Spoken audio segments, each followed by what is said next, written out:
Hello friends, আমি সুস্মিতা, বং blogger Susmita চ্যানেলে তোমাদের সবাইকে স্বাগত জানাই। আশা করি তোমরা সবাই ভালো আছো, সুস্থ আছো, আমিও ভালো আছি। তোমরা তো অনেক রকমভাবে কচু শাক খেয়েছো, কিন্তু গ্যারান্টি দিয়ে বলতে পারি এরকমভাবে তোমরা আগে কখনো খাওনি। তাহলে চলো দেখানো যাক। ভিডিওটা স্ক্রিপ্ট না করে সম্পূর্ণ দেখার অনুরোধ রইল। এখানে ইলিশ মাছের দুটো মাথা নিয়ে নিয়েছি, কচু শাক সিদ্ধ করে জল ঝরিয়ে রেখে দিয়েছি, তার সাথে আছে পেঁয়াজ কুচি, লঙ্কা কুচি ও রসুন কুচি। তারপরে যে মশলাগুলো দিতে হবে, 1 চামচ সাদা সর্ষে, 1 চামচ পাঁচফোড়ন, 1 চামচ রাঁধুনি ও মৌরি।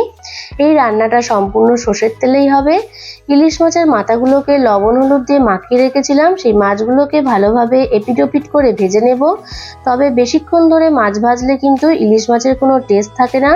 মাছ ভাজা হয়ে আসলে একই তেলের মধ্যে রসুন কুচি ভেজে নেব, তারপর কাঁচা লঙ্কা কুচি অ্যাড করব, তারপর মাঝারি সাইজের একটা পেঁয়াজ কুচি দিয়ে দিলাম।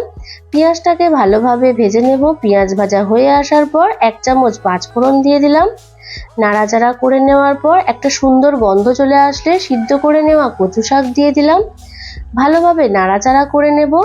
কোনো রকমভাবে কচুর যেন ডেলা পাকিয়ে না থাকে, অনেকক্ষণ ধরেই নাড়াচাড়া করে নিতে হবে।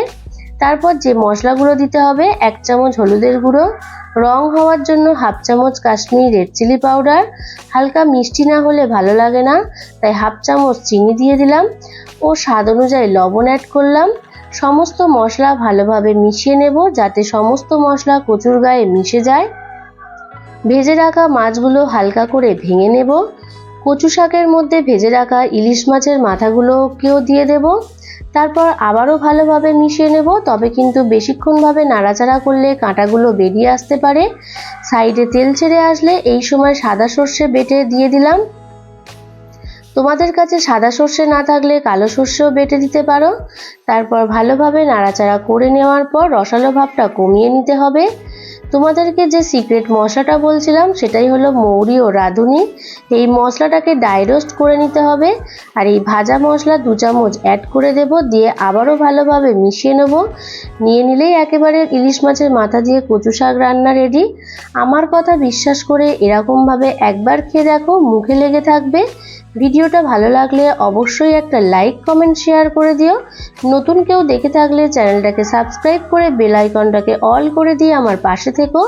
আরও যদি কিছু রেসিপি জানার থাকে তাহলে কমেন্ট করে জানিও। ভিডিওটা এখানেই শেষ করলাম। আবারও দেখা হবে নেক্সট কোনো নতুন রেসিপি নিয়ে। ততক্ষণের জন্য তোমরা ভালো থেকো, সুস্থ থেকো, টাটা।